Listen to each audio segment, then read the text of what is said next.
Good morning students. मैं teacher Snehal Hindi कक्षा 9वीं में आप सभी का स्वागत करती हूँ। आज हम देखने वाले हैं पाठ 7वां डॉक्टर का अपहरण। अपहरण का मतलब है किडनैप करना, उठा ले जाना। और इस पाठ के लेखक हैं डॉक्टर हरिकृष्ण देवसरे। बच्चों, ये एक विज्ञान कथा है और इस कथा में एक काल्पनिक ग्रह की कल्पना की है। ग्रह मतलब प्लैनेट। एक काल्पनिक ऐसा ग्रह है और डॉक्टर का अपहरण करके उसे उस ग्रह पर ले जाया गया है और डॉक्टर के द्वारा ही हमें ये पता चलता है कि हमें अपनी पृथ्वी का किस तरह से ख्याल रखना है। इसके माध्यम से, इस पाठ के माध्यम से हमारे पृथ्वी पर विज्ञान का क्या क्या परिणाम होने वाला है ये भी बताने की कोशिश की है। तो चलिए शुरुआत करते हैं पाठ को। देखते हैं लेखक परिचय। इनका जन्म 9 मार्च 1938 में हुआ और मृत्यु 14 नवंबर 2013 में। हरिकृष्ण देवसरे जी हिंदी के प्रतिष्ठित बाल साहित्यकार थे। उनकी बाल रचनाएं परंपरा का अन्वेषण करती, बच्चों की जिज्ञासा को उभारने वाली तथा उनकी कल्पनाओं में नूतन रंग भरने वाली हैं। मतलब बेसिकली ये लेखक बाल साहित्यकार हैं और बच्चों की मानसिकता अच्छी तरह से जानते हैं। उनकी प्रमुख कृतियां हैं खेल बच्चे का, आओ चंदा के देश चले, मंगल ग्रह में राजू, उड़ती तश्तरिया, गिरना स्काईलैब का, दूसरे ग्रहों के गुप्तचर आदि सब उनके वैज्ञानिक बाल उपन्यास हैं। आइए गद्य संबंधी जानकारी देखते हैं।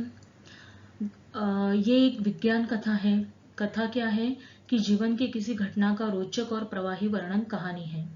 प्रस्तुत कथा के माध्यम से देवसरे जी ने उद्योगों के अंधाधुंध विकास, मशीनों की बढ़ती संख्या, फैलते प्रदूषण, बढ़ती बीमारियां, जलवायु परिवर्तन के कुप्रभावों के प्रति हमें जागरूक किया है।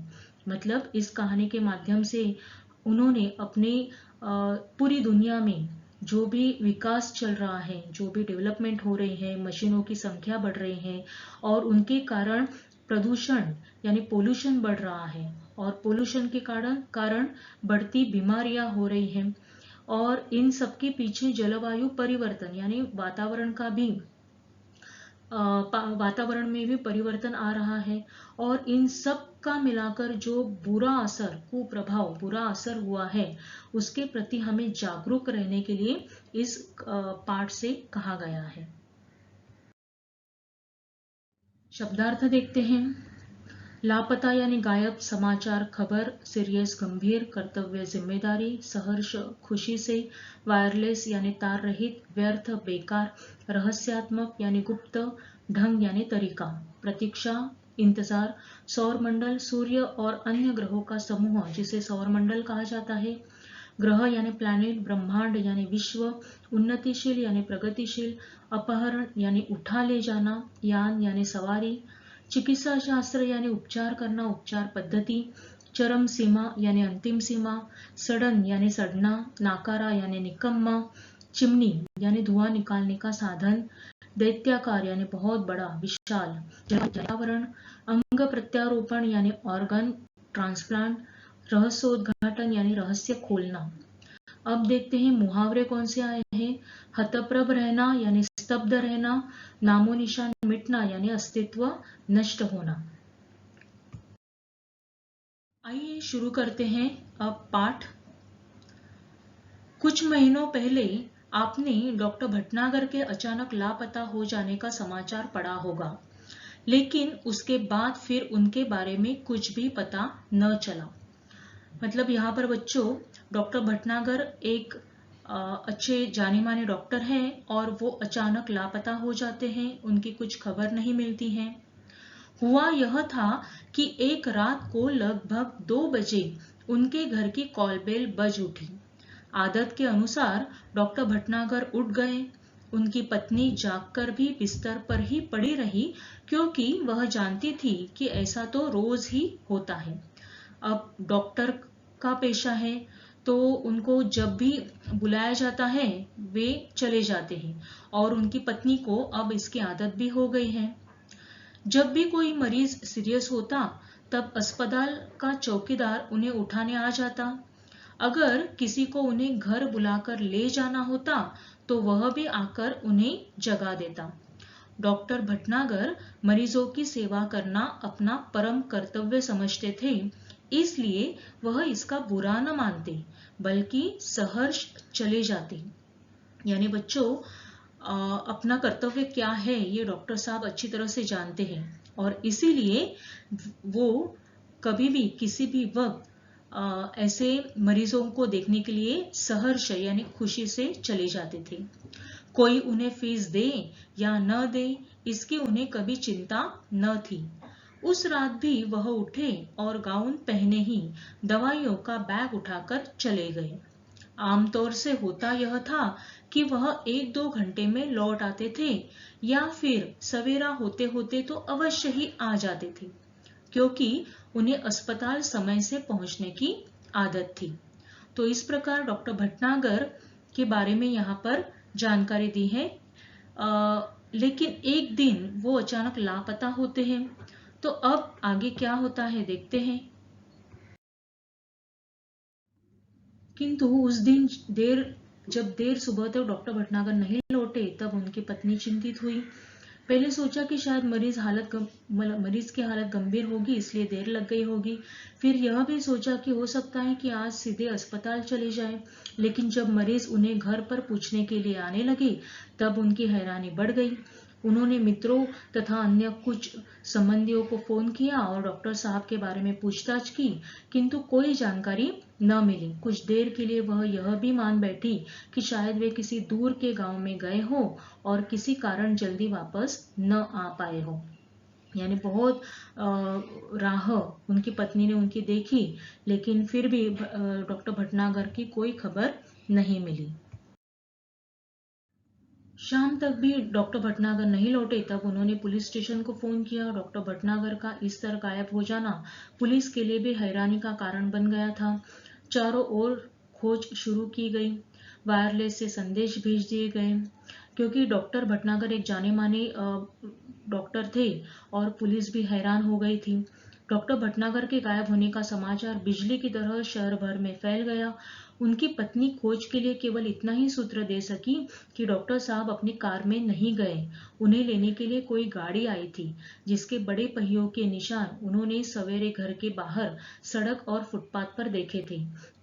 तो उनकी पत्नी पुलिस को इतना ही बता सकी कि वे अपनी गाड़ी से नहीं गए बल्कि कोई गाड़ी उन्हें लेने के लिए आई थी और पहियों के निशान उन्होंने देखे। जाहिर था कि डॉक्टर साहब किसी ट्रक या बस में गए हैं। मोहल्ले वालों से पूछताछ करने पर भी कोई जानकारी न मिली। फिर भी पुलिस ने वायरलेस से यह सूचना भी जारी कर दी थी कि कहीं किसी एक्सीडेंट के बारे में जानकारी मिले तो सूचना तुरंत दी जाए। यानी इतना ही पता चल गया था कि किसी बड़ी सवारी से डॉक्टर साहब चले गए थे और मोहल्ले वालों ने भी कोई जानकारी नहीं दी। कई दिन बीत गए, कोई सूचना नहीं मिली। चूंकि डॉक्टर भटनागर का कोई शत्रु भी नहीं था, इसलिए यह शंका करना व्यर्थ था कि उनकी हत्या कर दी गई होगी। यानी शत्रु न होने के कारण उनकी हत्या भी नहीं हो गई होगी। पुलिस अब केवल 2 सूत्रों पर ही विचार कर रही थी। एक यह कि कुछ गुंडों ने उन्हें छिपा लिया हो और सब उनकी पत्नी से मोटी रकम की मांग करें, और दूसरा यह कि कोई डाकू दल उन्हें किसी डाकू का इलाज कराने के लिए ले गया हो। यानी उनको ऐसी शंका उत्पन्न हुई कि किसी डाकू ने उनका अपहरण कर लिया होगा। दिन पर दिन बीतते गए और डॉक्टर भटनागर के बारे में कोई जानकारी न मिली। इनके इस तरह रहस्यात्मक ढंग से गायब हो जाने से न सिर्फ पुलिस परेशान थी बल्कि लोग भी भयभीत हो गए थे। यानी सारे लोग डर गए थे कि अचानक डॉक्टर भटनागर कहाँ गायब हो गए रहस्यमय ढंग से। यही कारण था कि डॉक्टर भटनागर के गायब होने का समाचार केवल एक ही बार छापा गया और बाद में भय का वातावरण बन जाने के डर से उसे दबा दिया गया। यानी अब अखबार में भी एक ही दिन न्यूज आई और फिर न्यूज छपाना बंद कर दिया गया, क्योंकि लोग डरे हुए थे। धीरे धीरे कई महीने बीत गए। श्रीमती भटनागर निराश हो चुकी थी। उनकी हालत पागलों जैसी हो गई थी। हर रोज सुबह उठती और दरवाजे पर आकर खड़ी हो जाती, जैसे वह डॉक्टर भटनागर के आने की प्रतीक्षा कर रही हो। रोज वह सुबह डॉक्टर भटनागर का इंतजार करती रहती थी। कई महीने बाद एक दिन श्रीमती भटनागर ने दरवाजे पर फिर से वैसे ही गाड़ी के पहियों के निशान देखे। उन्हें लगा कि शायद डॉक्टर साहब आए थे, लेकिन कहाँ है। उन्होंने तुरंत पुलिस को सूचना दी। खोज जारी हो गई। पुलिस का एक दल उनके घर पर भी आया। उसने गाड़ी के निशान देखे, लेकिन उन निशानों को देखकर कुछ भी अंदाजा लगाना कठिन था। हाँ, एक सीडी अवश्य मिली जो लिफाफे में बंद थी और उस पर श्रीमती भटनागर का नाम लिखा था। उस सीडी को तुरंत सुनने की व्यवस्था की गई। सीडी बजते ही सब लोग हतप्रभ रह गए, यानी स्तब्ध रह गए। उसमें डॉक्टर भटनागर बोल रहे थे। मतलब एक दिन डॉक्टर भटनागर की पत्नी को वैसे ही गाड़ियों के पहियों के निशान देखे। उन्होंने पुलिस को अपने घर पर बुलाया, लेकिन कुछ नहीं मिला, सिर्फ एक सीडी मिली और वे सब लोग उस सीडी को सुनने लगे। डॉक्टर भटनागर बोल रहे थे, तुम सब लोग मेरे लिए परेशान होंगे, शायद अब मरा हुआ समझ लिया हो, लेकिन मैं जिंदा हूँ और बिल्कुल ठीक हूँ। जब सब लोग सीढ़ी सुनने लगे तो डॉक्टर भटनागर की आवाज आने लगी और ये तो पता चला कि डॉक्टर भटनागर जिंदा हैं। तुम लोगों से कई करोड़ मील दूर मैं एक अन्य सौर मंडल के ग्रह पर हूँ। सौर मंडल यानी सूर्य और ग्रहों का एक समूह। जैसे हम एक ग्रह पर रहते हैं, पृथ्वी पर रहते हैं, वैसे ही दूसरे सौर मंडल के किसी एक दूसरे ग्रह पर डॉक्टर भटनागर गए हुए हैं। हम धरती वाले सोचते हैं कि शायद दुनिया में जो भी कुछ है वह हम ही हैं, लेकिन इस ब्रह्मांड में तो हमारे सूर्य जैसे न जाने कितने सूर्य हैं और सभी के अपने अपने ग्रह हैं। यानी भटनागर जी बोल रहे थे कि हमारे सौर मंडल जैसा ही दूसरे बहुत सारे सौर मंडल हैं इस पूरी दुनिया में, और उनके अपने अपने ग्रह भी हैं। उन ग्रहों पर उनकी दुनिया भी बसी है और हमसे वे लोग कई ज्यादा उन्नतिशील यानी प्रगतिशील हैं। मुझे यहाँ आकर अपने परिवार, मित्रों, देश, पृथ्वी से दूर आने का दुख तो बहुत ज्यादा है, लेकिन इस बात की खुशी है कि मेरा यह भ्रम जाता रहा कि दुनिया में सिर्फ हम ही हैं। मुझे उम्मीद है कि पृथ्वी के लोग मेरी इस बात से कुछ सबक लेंगे।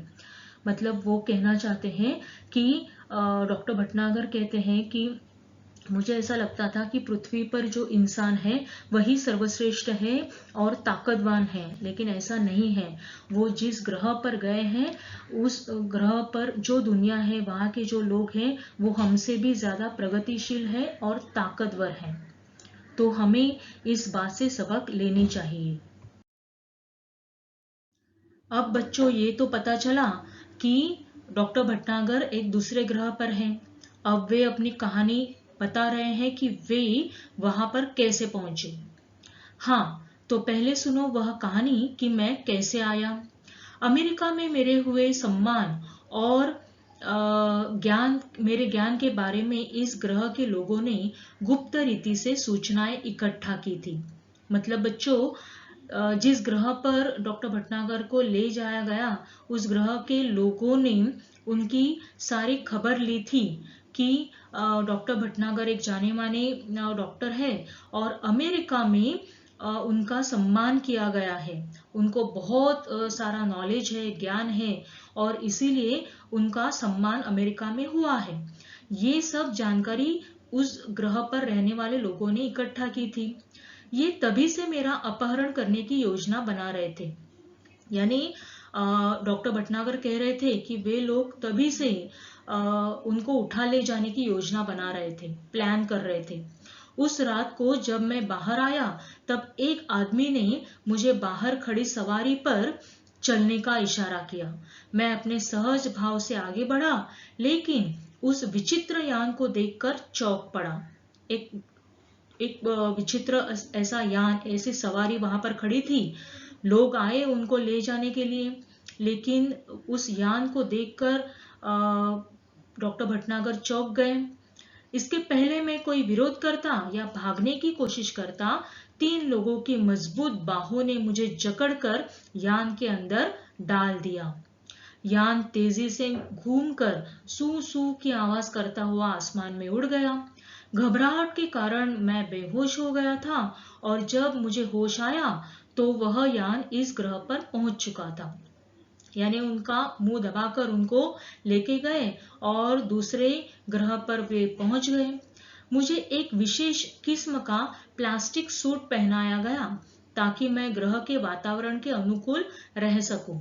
सच बात है बच्चों, जब हम पृथ्वी पर रहते हैं तो वातावरण अलग होने के कारण हमें ऐसा कोई सूट नहीं पहनना पड़ता, लेकिन दूसरे ग्रह का वातावरण अलग हो जाने के कारण हम उस वातावरण को सह नहीं पाते, तो उस वातावरण में रहने के लिए हमें एक अलग प्रकार का सूट पहनना आवश्यक होता है।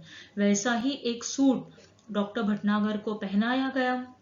अब चूंकि मुझे यहाँ आए कुछ हुए काफी समय हो गया है, मैं यहाँ से भागने की कोशिश भी नहीं कर सकता, इसलिए मुझे आप सब लोगों के लिए यह संदेश रिकॉर्ड भेजने की अनुमति दी गई है।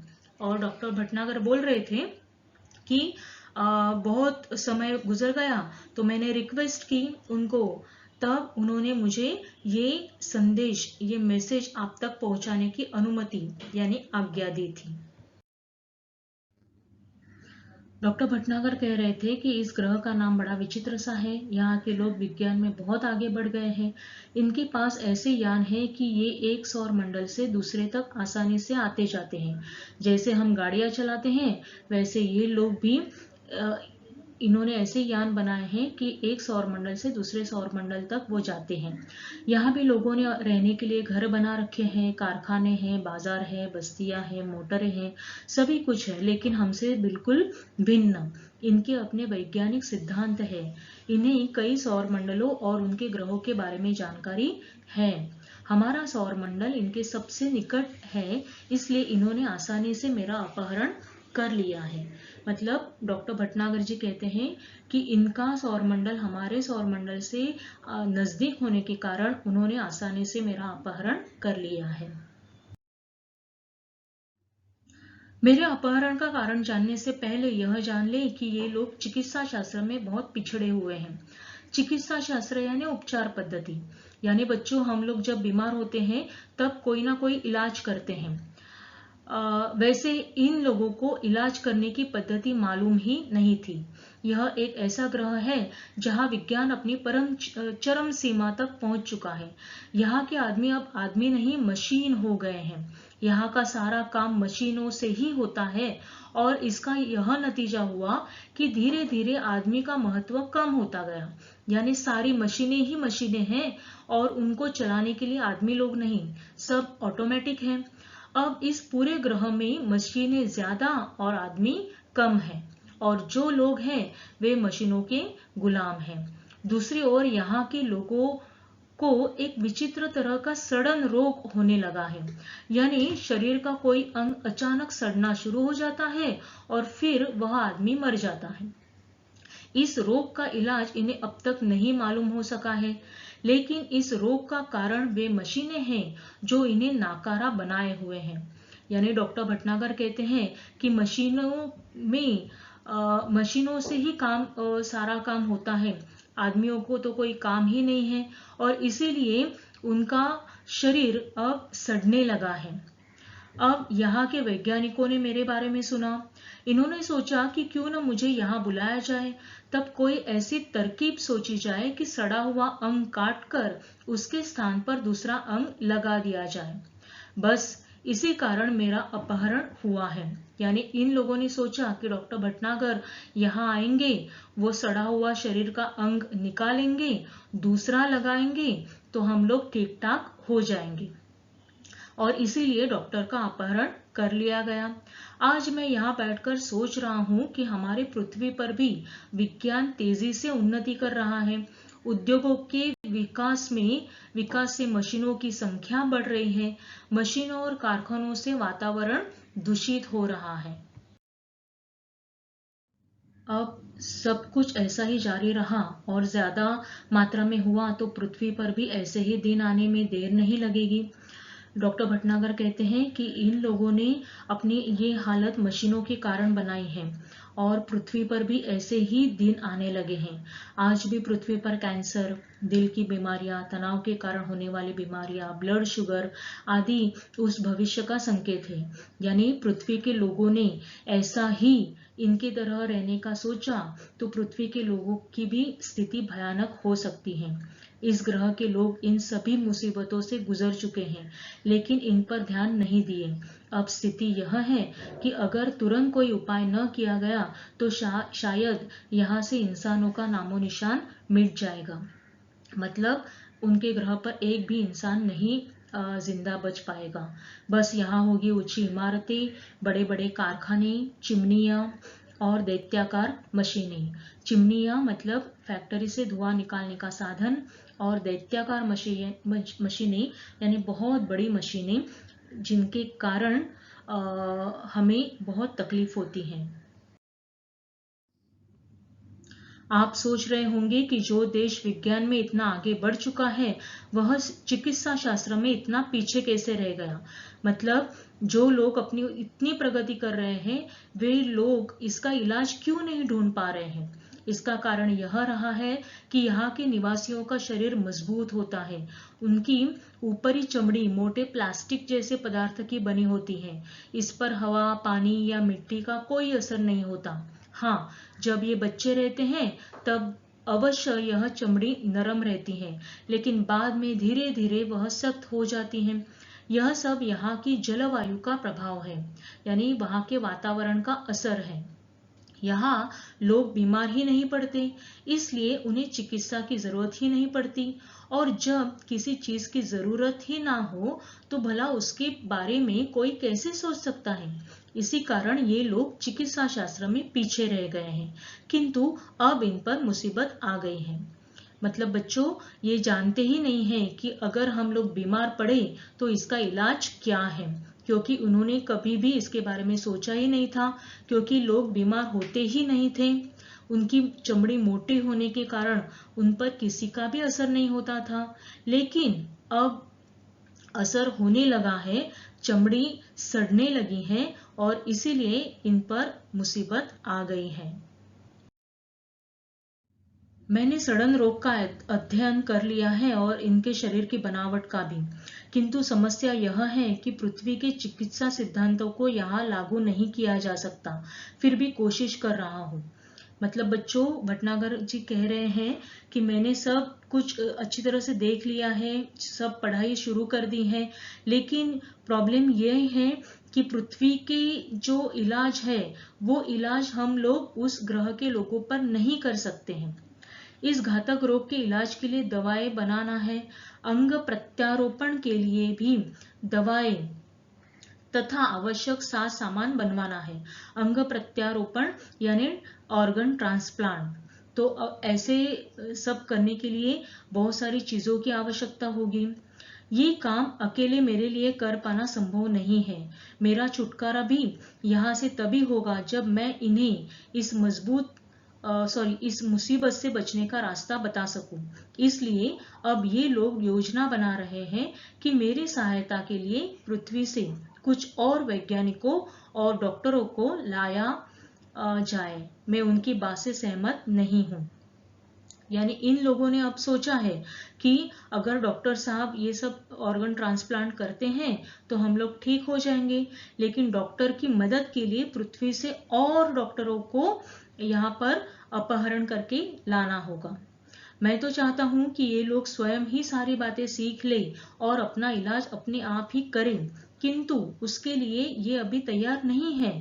यही कारण है कि अब यह बात गुप्त रखी जा रही है कि पृथ्वी से कब और कितने डॉक्टरों और वैज्ञानिकों का अपहरण करके उन्हें यहाँ पर लाया जाए। यानी डॉक्टरों को और डॉक्टरों की जरूरत इस काम में लगेगी, तो वे लोग सोच रहे हैं कि कितने डॉक्टर और साइंटिस्ट को हम लोग अपहरण करके ले आए। जो भी हो, अब अगर मैं सही सलामत वापस पृथ्वी पर आना चाहूं तो उनकी इच्छा के अनुसार ही आ सकता हूं, इसलिए इनसे विरोध मोल लेना ठीक न होगा। यानी डॉक्टर भटनागर ने कहा कि अब अगर इन लोगों की इच्छा होगी तब ही मैं वापस पृथ्वी पर आ सकता हूँ। फिलहाल यह कहना कठिन है कि मैं कब आ सकूंगा। आप लोग घबराए नहीं, मुझे यहाँ कोई कष्ट नहीं है। बस मेरे आने तक आप यही समझे कि मैं विदेश यात्रा पर हूँ। डॉक्टर भटनागर के इस रिकॉर्ड किए संदेश को सुनकर सभी चकित थे। कितना बड़ा रहस्योद्घाटन हुआ था, यानी कितना बड़ा रहस्य सबके सामने आ गया था डॉक्टर भटनागर के गायब हो जाने का, आज के लिए और भविष्य के लिए भी। तो यहाँ पर डॉक्टर भटनागर जी कहना चाहते हैं कि मैं कब पृथ्वी पर आ जाऊंगा मुझे मालूम नहीं है। जब ये लोग मुझे यहाँ से बाहर जाने की अनुमति देंगे तभी मैं पृथ्वी पर आ सकता हूँ। यानी कितना बड़ा रहस्य उन्होंने हमारे सामने लाया है कि हम लोग अगर पृथ्वी की देखभाल नहीं करेंगे या हमारे ऊपर हम लोग ध्यान नहीं देंगे तो भविष्य में हमारा भी ऐसा ही हाल होगा जैसा उन ग्रहों के लोगों का हुआ है। तो हमें इस बात की ओर ध्यान देना होगा।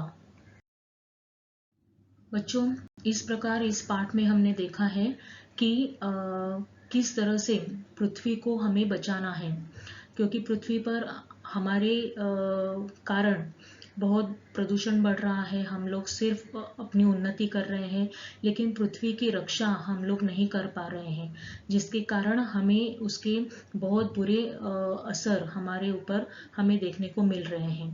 तो डॉक्टर भटनागर की इस कथा के द्वारा हमें यही सीख मिलती है कि हमें भी अपनी पृथ्वी की सही तरीके से देखभाल करनी चाहिए, उन्नति करनी चाहिए, प्रगति करनी चाहिए, लेकिन बिना कोई पृथ्वी का नुकसान किए ये सब करना चाहिए।